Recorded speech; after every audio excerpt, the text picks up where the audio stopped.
السلام عليكم. احنا اليوم برنامج جديد راح نحكي عن الكتاب ودوره في نشر الغذاء العقلي. العقل اذا ما تغذي كتب، يعني شلون تتم المرق تغذي الكرش، العقل تغذي كتب حتى يصير مغذي بغذاءات كثيرة. اليوم راح نحكي حقيقة الفلفسة. الفلفسة هي حقيقة ما كل شيء ما أعرف بيه، بس يلا نحكي شو يصير بعد خبزتنا هاي.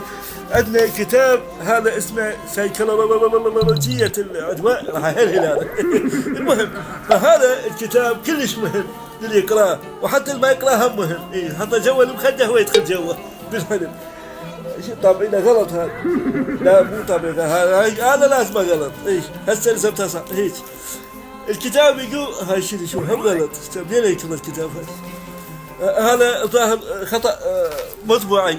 اي خطأ مطبوعي. خلينا نشوف لنا كتاب الله. راح نشوف كتاب الله. ايش ناخذ هيجل. اي هذا هيجل. هذا هيجل طبعا هو فيلسوف. منين هو هذا؟ ما شايف هذا، مو غريب عليه، بس هو يعني فيلسوف. هذا عنده 3 كتب. اي هداه للجهاله ما تظلم.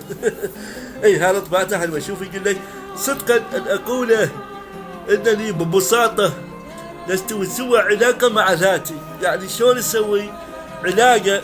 يعني العلاقه هو يسميها العلاقه السوداء مع ذاتك. لما تشتري بها تنتمي لك العلاقه، تقول بها ضماطه وبوتيتي. هاي فلسفه حقيقه ما تفهموها، صعبه عليكم مو صعبه. شوف هاي هنا يقول لك: تربية الأطفال وتفكك السرة. لا تفكك السرة شنو؟ تفكك الأسرة. الزواج في جوهره وحدة. شنو وحدة؟ عاملها تاخذ 4 و5 وحدة شنو؟